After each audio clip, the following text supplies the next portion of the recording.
Hello എല്ലാവർക്കും നമസ്കാരം. ഇന്ന് നമ്മൾ ഡിസ്കസ് ചെയ്യാൻ പോകുന്ന സബ്ജക്റ്റ് GSTയിൽ ഇന്നെലിജിബിൾ ITC എന്താണ് എന്നുള്ളതാണ്. നെഗറ്റീവ് ലിസ്റ്റ് അഥവാ ഇന്നെലിജിബിൾ ITC എന്താണെന്നുള്ളതാണ്. എന്ന് വെച്ച് കഴിഞ്ഞാൽ ഔട്ട്പുട്ട് ടാക്സിൽ നിന്നും കുറയ്ക്കാൻ പാടില്ലാത്ത ഇൻപുട്ട് ടാക്സുകൾ ഏതൊക്കെയാണെന്നുള്ളത്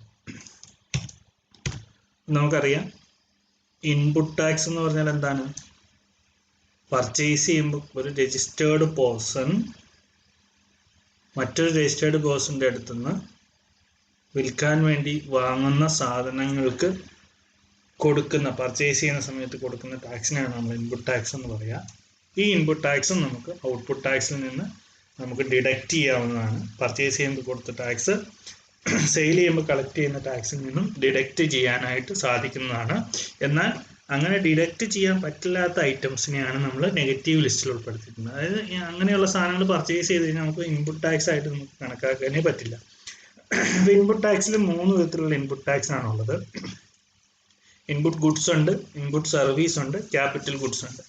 എന്താണ് ഇൻപുട്ട് ഗുഡ്സ് എന്നുള്ളത് നമ്മൾ നേരത്തെ ക്ലാസ്സിൽ പറഞ്ഞിട്ടുണ്ട്. എന്താണ് ഇൻപുട്ട് സർവീസ് എന്നുള്ളത് പറഞ്ഞിട്ടുണ്ട്. എന്താണ് ക്യാപിറ്റൽ ഗുഡ്സ് എന്ന് പറഞ്ഞിട്ടുണ്ട്. ഇത് പറഞ്ഞ് ഈ ക്ലാസ്സിൽ അറ്റൻഡ് ചെയ്തവർക്ക് വേണ്ടിയിട്ടാണ് ഈ നെഗറ്റീവ് ലിസ്റ്റ് കുറിച്ച് പറയുന്നത്. ഇൻപുട്ട് ഗുഡ്സ് എന്ന് പറഞ്ഞാൽ നമുക്കറിയാം വിൽക്കാൻ വേണ്ടി വാങ്ങുന്ന raw materials or finished goods. Input service എന്ന് പറഞ്ഞു കഴിഞ്ഞാൽ ഒരു സാധനമോ സേവനമോ സെയിൽ ചെയ്യാൻ ആവശ്യമായിട്ട് വരുന്ന സർവീസസ്. ക്യാപിറ്റൽ ഗുഡ്സ് എന്ന് പറഞ്ഞാൽ നമുക്കറിയാം which is capitalised in the balance sheet. ഇനി എങ്ങനെയാണ്, എന്തുകൊണ്ടാണ് നെഗറ്റീവ് ലിസ്റ്റ് വേണ്ടി വരുന്നത് എന്നതിനെ കുറിച്ചാണ് പറയാൻ പോകുന്നത്. മിസ്റ്റർ എ എന്ന് പറയുന്ന വ്യക്തി മിസ്റ്റർ ബി എന്ന് പറയുന്ന വ്യക്തിക്ക് ഒരു സാധനമോ സേവനമോ സെയിൽ ചെയ്യും. അപ്പോൾ എന്താ നടക്കുന്നത്? മിസ്റ്റർ എ അദ്ദേഹത്തിൻ്റെ GSTR 1 ഫയൽ ചെയ്യും. മിസ്റ്റർ എയുടെ GSTR 1 ആണ് മിസ്റ്റർ ബിയുടെ GSTR 2A. ഓക്കെ, 1ൽ കൊടുത്തിരിക്കുന്ന ഇൻഫർമേഷൻ ബിയുടെ GSTR 2Aയിലേക്ക് വന്ന് കിടക്കും. നമ്മൾ റിട്ടേൺ ഫയൽ ചെയ്യുന്ന സമയത്ത് GSTR 2 നമ്മൾ കയറി നോക്കാറുണ്ട്. ഇനി മിസ്റ്റർ ബി എന്താ ചെയ്യേണ്ടത്? അദ്ദേഹം ഇതെല്ലാം കയറി നോക്കും, 2Aയിൽ കയറി നോക്കും. അദ്ദേഹം പർച്ചേസ് ചെയ്തതാണെങ്കിൽ അദ്ദേഹം അത് അക്സെപ്റ്റ് ചെയ്യും. അക്സെപ്റ്റ് ചെയ്ത് കഴിഞ്ഞാൽ ബിയുടെ GSTR 2 ഫയൽഡ് ആവും. അപ്പോൾ അതിൽ കൊടുത്തിരിക്കുന്ന ടാക്സ് നേരെ അദ്ദേഹത്തിൻ്റെ ഇലക്ട്രോണിക് ക്രെഡിറ്റ് രജിസ്റ്ററിലേക്ക് പോകും. അപ്പോൾ എന്താണ് ഇലക്ട്രോണിക് ക്രെഡിറ്റ് രജിസ്റ്റർ എന്നുള്ളത് നമ്മൾ പഠിച്ചിട്ടുണ്ട്. വെബ്സൈറ്റിൽ കയറുമ്പോൾ നമുക്ക് 3 ലെഡ്ജറാണുള്ളത്. ഇലക്ട്രോണിക് ലയബിലിറ്റി രജിസ്റ്റർ, സെയിൽ ചെയ്തതിൻ്റെ മുകളിൽ നമ്മൾ കൊടുക്കാനുള്ള ടാക്സ്. ഇലക്ട്രോണിക് ക്രെഡിറ്റ് രജിസ്റ്റർ, നമ്മൾ പർച്ചേസ് ചെയ്തപ്പോൾ ആർക്കൊക്കെയാണോ ടാക്സ് കൊടുത്തേക്കുന്നത് അത് വന്ന് കിടക്കുന്ന പേജാണ് അല്ലെങ്കിൽ ലെഡ്ജറാണ് ഇലക്ട്രോണിക് ക്രെഡിറ്റ് രജിസ്റ്റർ എന്ന് പറയുന്നത്. ഇനി മൂന്നാമത് പറഞ്ഞുകൊണ്ട് ഇലക്ട്രോണിക് ക്യാഷ് ലെഡ്ജർ, നമ്മൾ ക്യാഷ് അടയ്ക്കുന്ന പോർഷൻ പോകുന്നത് ഇലക്ട്രോണിക് ക്യാഷ് ലെഡ്ജറിലേക്കാണ്. അപ്പോൾ നോക്കിയേ, അപ്പോൾ ഇന്നെലിജിബിൾ ആയിട്ടുള്ള ഒരു ഐറ്റം പർച്ചേസ് ചെയ്താലും അത് എങ്ങോട്ട് വരും? ഇലക്ട്രോണിക് ക്രെഡിറ്റ് രജിസ്റ്ററിലേക്ക് വരും. നമ്മൾ അതെന്ത് ചെയ്യണം? ഡിഡക്റ്റ് ചെയ്ത് വേണം കൊടുക്കാനായിട്ട്. അപ്പോൾ tax payable is equal to output tax minus input tax less ineligible ITC നമ്മൾ എന്ത് ചെയ്യണം? ഡിഡക്റ്റ് ചെയ്യണം. ഓക്കെ, ഏതൊക്കെയാണെന്നുള്ളതാണ് നെഗറ്റീവ് ലിസ്റ്റ്. സാധാരണ നെഗറ്റീവ് ലിസ്റ്റിൽ പറയുന്നത് സെക്ഷൻ 17(5) ആണ്. സെക്ഷൻ 17(5)ൽ പറഞ്ഞിരിക്കുന്ന കാര്യങ്ങൾ ഏതൊക്കെയാണെന്നുള്ളതാണ് ഇവിടെ കൊടുത്തിരിക്കുന്നത്. First one, motor vehicles and കൺവെയൻസസ്, food, beverages, club membership and others, sale of membership in A club, health fitness center, rent-a-car, life insurance, health insurance, travel, first contract, constructing and moved property on own account, composition scheme, non-resident, personal use, free samples or disturbed goods, fraud cases, restaurant. ഇത്രയും കാര്യങ്ങളാണ് പറയുന്നത്. Case to case നമുക്ക് ഓരോന്ന് നോക്കാം. Motor വെഹിക്കിൾസും കൺവേയൻസസ്, അപ്പോൾ ഇത് രണ്ടും വന്നു കഴിഞ്ഞാൽ എന്താണ് ചെയ്യേണ്ടത്? നെഗറ്റീവ് ലിസ്റ്റിൽ പറഞ്ഞിരിക്കുന്ന കാര്യങ്ങളാണ്. അപ്പോൾ പ്രഥമ ദൃഷ്ട്യ മോട്ടോർ വെഹിക്കിൾസും കൺവെയൻസസിനും വേണ്ടിയിട്ട് നമ്മൾ എന്തെങ്കിലും പർച്ചേസുകളുമായിട്ട് ഇൻപുട്ടുമായിട്ട് ബന്ധപ്പെട്ട് വന്നു കഴിഞ്ഞാൽ അത് ചെയ്യാനായിട്ട്, അതായത് ഔട്ട്പുട്ട് ടാക്സിൽ നിന്ന് കുറയ്ക്കാനായിട്ട് അനുവാദം ഇല്ല. നമുക്ക് നോക്കാം. ITC is not available for motor vehicles and conveyances. Normal ഒറ്റ കേസിൽ പറയുമ്പോൾ സെക്ഷൻ 17(5) പ്രകാരം നോക്കുമ്പോൾ ഇൻപുട്ട് ടാക്സ് എടുക്കാൻ പാടില്ല. മോട്ടോർ വെഹിക്കിൾ പർച്ചേസ് ചെയ്ത് കഴിഞ്ഞാൽ അല്ലെങ്കിൽ കൺവെയൻസിന് വേണ്ടിയിട്ട് എക്സ്പെൻസസ് മുടക്കി കഴിഞ്ഞു. For example, ABC Limited bias A car for their business. They cannot claim ITC on the same, but there are some exemptions. Normal cases ഒരു ബിസിനസ് സ്ഥാപനം ഒരു പാസഞ്ചർ കാർ വാങ്ങിച്ചാൽ അദ്ദേഹത്തിന് ബിസിനസ് ആവശ്യത്തിന് വേണ്ടിയിട്ടാണെങ്കിൽ പോലും അതിൻ്റെ ഇൻപുട്ട് ടാക്സ് ക്ലെയിം ചെയ്യാനായിട്ട് പറ്റില്ല. ഫോർ എക്സാമ്പിൾ, ഇപ്പോൾ എനിക്കൊരു ബിസിനസ് സ്ഥാപനമുണ്ട്, എനിക്കൊരു മാർക്കറ്റിംഗ് മാനേജറുണ്ട്. അദ്ദേഹത്തിന് പോകാനായിട്ട് ഞാനൊരു കാറ് വാങ്ങിച്ചു, ഒരു ഇന്നോവ കാറ് തന്നെ വാങ്ങിച്ചു. അപ്പോൾ അതിൻ്റെ മേളിൽ ഞാൻ GST അടയ്ക്കണം. സെക്ഷൻ 17(5) പ്രകാരം അങ്ങനെ വാങ്ങുന്ന വെഹിക്കിളിന് ഇൻപുട്ട് ടാക്സ് ക്ലെയിം ചെയ്യാനായിട്ട് അവകാശമില്ല. ഇനി ഇതിന് എക്സംഷൻ ഉണ്ട്. സം എക്സംഷൻ, ചില എക്സംഷണൽ കേസിൽ വെഹിക്കിളാണ് വാങ്ങുന്നതെങ്കിൽ പോലും നമുക്ക് എന്ത് ചെയ്യാം, ഇൻപുട്ട് ക്ലെയിം ചെയ്യാം. അത് ഏതൊക്കെ സാഹചര്യങ്ങളിലാണെന്നാണ് ഇനി പറയാൻ പോകുന്നത്. ഇപ്പം നോർമൽ കേസിൽ വെഹിക്കിളും കൺവെയൻസിന് വേണ്ടിയിട്ട് മുടക്കുന്ന ചെലവുകളുടെ മുകളിൽ വരുന്ന ടാക്സ് ഒന്നും എന്ത് ചെയ്യാൻ പാടില്ല, ഔട്ട്പുട്ട് ടാക്സിൽ നിന്ന് നമുക്ക് കുറയ്ക്കാനായിട്ട് പാടില്ല. ITC will be available when the vehicle is used for the following. നമ്മൾ പർച്ചേസ് ചെയ്യുന്ന വെഹിക്കിൾ താഴെ പറയുന്ന കാര്യങ്ങൾക്ക് വേണ്ടിയിട്ടുമാണ് ഉപയോഗിക്കുന്നതെങ്കിൽ നമുക്ക് ഇൻപുട്ട് ടാക്സ് എടുക്കാം. Supply of other vehicles or conveyances എന്ന് വെച്ചാൽ ഇത്രയേ ഉള്ളൂ. നമ്മളൊരു കാറ് വാങ്ങിക്കുന്നത് വിൽക്കാൻ വേണ്ടിയിട്ടുണ്ട്. ഫോർ എക്സാമ്പിൾ, പോപ്പുലർ മാരുതി കേട്ടിട്ടുണ്ടാവും. അപ്പോൾ പോപ്പുലർ മോട്ടോഴ്സ് മാരുതിയുടെ കയ്യിൽ നിന്ന് കാറ് വാങ്ങുന്നത് അവർ വീണ്ടും സെയിൽ ചെയ്യാൻ വേണ്ടിയിട്ടാണ്. അങ്ങനെയാണെങ്കിൽ അവർക്ക് എന്ത് ചെയ്യാം, ഈ വെഹിക്കിൾ വാങ്ങുന്നതിൻ്റെ ഇൻപുട്ട് ടാക്സ് എന്ത് ചെയ്യാം, ക്ലെയിം ചെയ്യാം. അപ്പോൾ അത് ഇൻപുട്ട് ഗുഡ്സ് ആണ്, വെഹിക്കിൾ അവിടെ ഇൻപുട്ട് ഗുഡ്സ് ആയിട്ടാണ് വരുന്നത്. അപ്പോൾ എന്ത് ചെയ്യാം, ക്ലെയിം ചെയ്യാം. ഇനി യാത്രയ്ക്ക് മറ്റാവശ്യം കൺവേയൻസസിന് വേണ്ടിയിട്ടൊക്കെ ആണെങ്കിൽ എന്ത് ചെയ്യാം, അത് എടുക്കാം. വെഹിക്കിൾ വാങ്ങുന്നത് മറ്റു വെഹിക്കിൾ കൊണ്ടുപോകാൻ വേണ്ടിയിട്ടാണെങ്കിൽ ഓക്കെ, നമുക്ക് എന്ത് ചെയ്യാം, supply of other vehicles or conveyances എന്ന് വെച്ച് കഴിഞ്ഞാൽ നമ്മൾ ഒരു വിൽക്കാൻ വേണ്ടിയിട്ടാണ് നമ്മളൊരു വാഹനം വാങ്ങുന്നതെങ്കിൽ അതിൻ്റെ നമുക്ക് ഇൻപുട്ട് ടാക്സ് എന്ത് ചെയ്യാം, ക്ലെയിം ചെയ്യാം. ഇപ്പോൾ ഒരു കാറ് വിൽക്കുന്ന ഒരു ഡീലർ കമ്പനിയിൽ നിന്നൊരു കാർ എടുത്തു കഴിഞ്ഞാൽ അത് അദ്ദേഹം വിൽക്കാൻ വേണ്ടിയിട്ടാണ്. അപ്പോൾ അതിൻ്റെ ഇൻപുട്ട് ടാക്സ് അദ്ദേഹത്തിന് ക്ലെയിം ചെയ്യും. അടുത്ത ട്രാൻസ്പോർട്ടേഷൻ ഓഫ് പാസഞ്ചേഴ്സ്.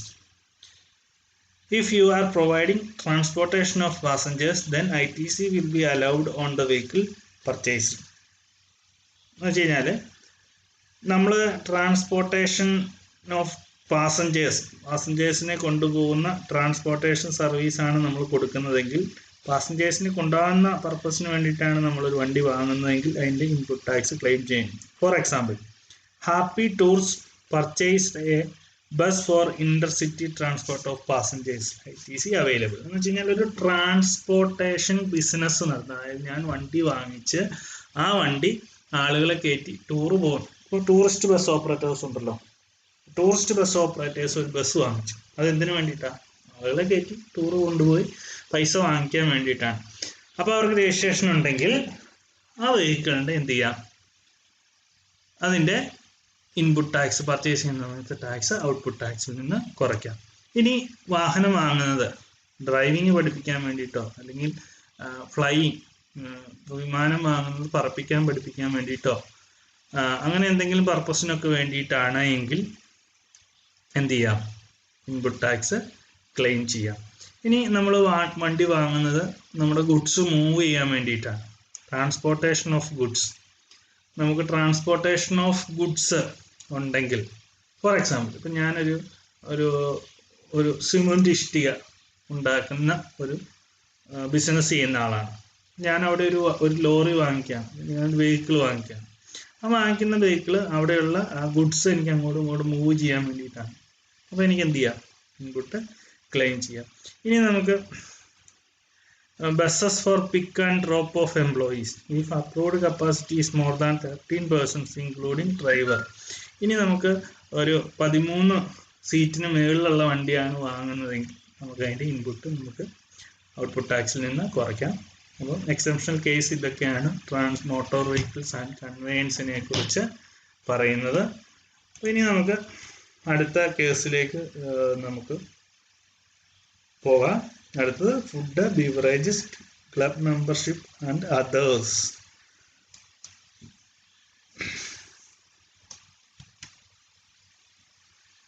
ഇനി Exemptions where ITC is allowed. Insurance, repairs and maintenance for motor vehicles and conveyances not allowed.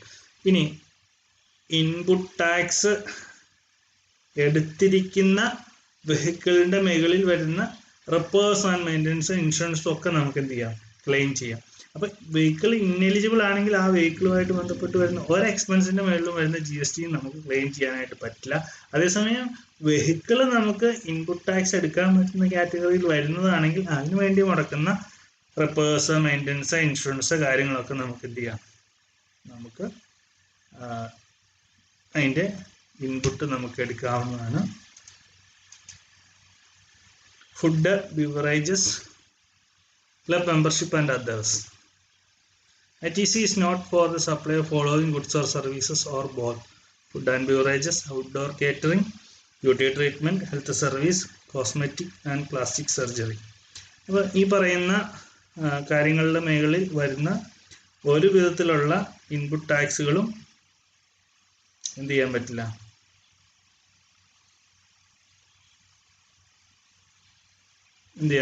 നമുക്ക് ഇതിൻ്റെ ഇൻപുട്ട് ടാക്സ് നമുക്ക് ക്ലെയിം ചെയ്യാനായിട്ട് പറ്റില്ല. അപ്പം നമ്മളുടെ ഓഫീസിൽ സ്റ്റാഫുണ്ട്, അവർക്ക് നമ്മൾ ഓണത്തിന് നമ്മൾ ഒരു സദ്യ കൊടുത്തു.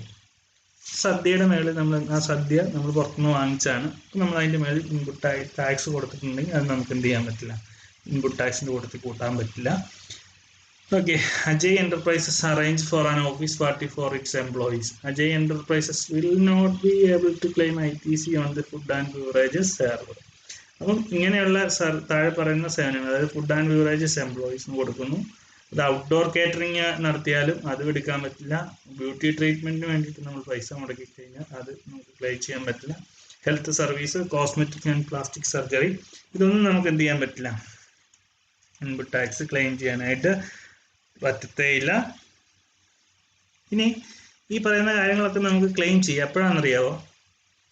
ഈ പറയുന്ന കാര്യങ്ങളൊക്കെ നമ്മുടെ ബിസിനസ് ആയിട്ടാണ് നമ്മൾ ചെയ്യുന്നതെങ്കിൽ നമുക്ക് എന്ത് ചെയ്യാം, നമുക്ക് ക്ലെയിം ചെയ്യാം. ഇപ്പം ഞാൻ ബ്യൂട്ടി ട്രീറ്റ്മെൻറ്റ് നടത്തുന്ന ഒരു ഹോസ്പിറ്റലാണ് എനിക്കെങ്കിൽ എന്ത് ചെയ്യാം, ബ്യൂട്ടി ട്രീറ്റ്മെൻറ്റിന് വേണ്ടിയിട്ട് മെഡിക്കൽ സാധനങ്ങൾ വാങ്ങിച്ചാൽ അതെന്ത് ചെയ്യാം, ക്ലെയിം ചെയ്യാം. അല്ലാത്ത ബിസിനസ് സ്ഥാപനങ്ങൾ ഫൈനൽ കൺസംഷൻ എന്നുള്ള രീതിയിൽ വരുന്ന സമയത്ത്, ഫൈനൽ കൺസംഷൻ എന്ന് പറഞ്ഞാൽ എന്താ, ഇപ്പോൾ ഇവിടെ ഫുഡ് കൊടുക്കുന്നത് കമ്പനിയുടെ മെയിൻ ബിസിനസ് എന്ന് പറയുന്നത് ഫുഡ് സപ്ലൈ അല്ല. അതേസമയം ഒരു ഹോട്ടൽ നടത്തുന്ന ഒരാളാണെങ്കിൽ അയാൾക്ക് വേണമെങ്കിൽ എന്ത് ചെയ്യാം, ക്ലെയിം ചെയ്യാം. അപ്പം മെയിൻ ബിസിനസ് അല്ല, അദ്ദേഹത്തിൻ്റെ എംപ്ലോയീസിന് വേണ്ടി അറേഞ്ച് ചെയ്യുന്നതാണ്, അതൊരു എക്സ്പെൻസ് ആണ്. അപ്പോൾ ആ എക്സ്പെൻസിൻ്റെ മേളിൽ വരുന്ന GST എന്ത് ചെയ്യാൻ പാടില്ല, ക്ലെയിം ചെയ്യാനായിട്ട് പാടില്ല. ഫൈനൽ കസ്റ്റമർ ആയ ബിസിനസ്സുകാരൻ എന്ന് കണക്കാക്കിയിട്ട് ഇത് ഇന്നെലിജിബിൾ ആണ്.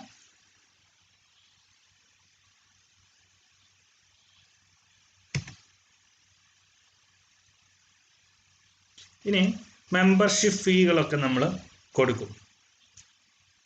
മെമ്പർഷിപ്പ് ഫീ നമ്മൾ ഫിറ്റ്നസ് ക്ലബിൽ അല്ലെങ്കിൽ ലയൺസ് ക്ലബിൽ അങ്ങനെയുള്ള പല ക്ലബുകളിൽ നമ്മൾ മെമ്പർഷിപ്പ് എടുക്കും. അങ്ങനെ മെമ്പർഷിപ്പ് എടുക്കുന്ന സമയത്ത് ആ മെമ്പർഷിപ്പിന് നമ്മൾ ഫീസ് അടയ്ക്കണം. അപ്പോൾ BNI എന്ന് പറഞ്ഞിട്ടൊരു ബിസിനസ് നെറ്റ്വർക്ക് ഉണ്ട്, ഇന്ത്യയിലെ ഒരു ബിസിനസ്സുകാരുടെ ഒരു കൂട്ടായ്മയാണ്. ഇതിനകത്ത് നമ്മൾ ജോയിൻ ചെയ്യണമെങ്കിൽ ഒരു വർഷം 30,000 രൂപയാണ് അവരുടെ ഫീസ്. 30,000 പ്ലസ് GST നമ്മൾ കൊടുക്കണം. അപ്പോൾ ആ പ്ലസ് GST കൊടുക്കുന്നത് നമ്മളുടെ എക്സ്പെൻസ് ആണ്. പക്ഷേ അത് നമുക്ക് എന്ത് ചെയ്യാൻ പറ്റില്ല, അതൊരു club, fitness centre, club, health, fitness centre അങ്ങനെയുള്ള കാര്യങ്ങൾക്ക് വേണ്ടിയിട്ട് നമ്മൾ മെമ്പർഷിപ്പ് ഫീ അടയ്ക്കും.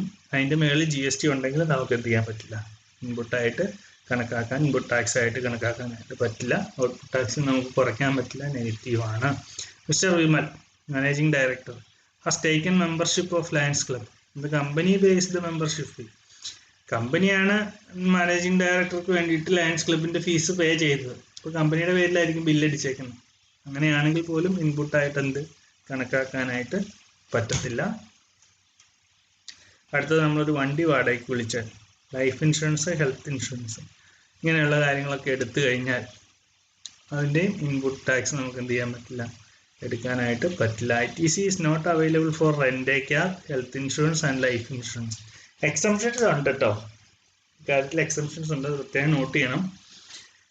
ഇപ്പം എംപ്ലോയറെ ഏതെങ്കിലും ഒരു നിയമം നിർബന്ധിച്ചിട്ടാണ് ഈ പറയുന്ന റെന്റ് ക്യാബ് വാടകയ്ക്ക് എടുക്കുന്നത് അല്ലെങ്കിൽ ഇൻഷുറൻസ് എടുക്കുന്നത് ഇന്ത്യയിലെ ഏതെങ്കിലും നിയമം എംപ്ലോയറെ നിർബന്ധിക്കുന്നത് കൊണ്ടാണെങ്കിൽ എന്ത് ചെയ്യണം? നമുക്ക് അതിൻ്റെ ഇൻപുട്ട് ക്ലെയിം ചെയ്യാം. എക്സാമ്പിൾ നോക്കാം. Assuming the government passes a rule for all employees to provide mandatory cab services to female staff in night shift. Government ഒരു നിയമം പറയുകയാണ്, രാത്രിയിൽ വർക്ക് ചെയ്യുന്ന ഫീമെയിൽ സ്റ്റാഫിനെ വീട്ടിൽ കൊണ്ടുവന്ന് വിടാനായിട്ട് വണ്ടി അറേഞ്ച് ചെയ്ത് കൊടുക്കണം. വീട്ടിൽ കൊണ്ടുവന്ന് വിടണമെങ്കിൽ നമുക്ക് വണ്ടിയില്ല, ഞാൻ ബിസിനസ് നടത്തുന്നതാണ്. അപ്പം ഞാനൊരു ടൂറിസ്റ്റ് ബസ് വാടകയ്ക്ക് വിളിച്ചു. അപ്പോൾ അവരെനിക്കൊരു GST ബില്ല് തരും. അപ്പോൾ അത് എന്തിനാ? ഞാനൊരു വണ്ടി വാടകയ്ക്ക് എടുത്തതിൻ്റെ ബില്ലാണ്. പക്ഷെ വണ്ടി വാടകയ്ക്ക് എടുക്കാനുള്ള കാരണം എന്താ? ഗവൺമെൻറ് ഒരു നിയമം പറഞ്ഞതുകൊണ്ടാണ്. അപ്പോൾ ആ സമയത്ത് എനിക്ക് അതിൻ്റെ ഇൻപുട്ട് ടാക്സ് എന്ത് ചെയ്യാം? ക്ലെയിം ചെയ്യാം. XYZ limited hires a rent-a cab to provide to transportation to its female staff on night shift. Then ITC will be available to ABC Limited on the GST paid to the rent-a cab services.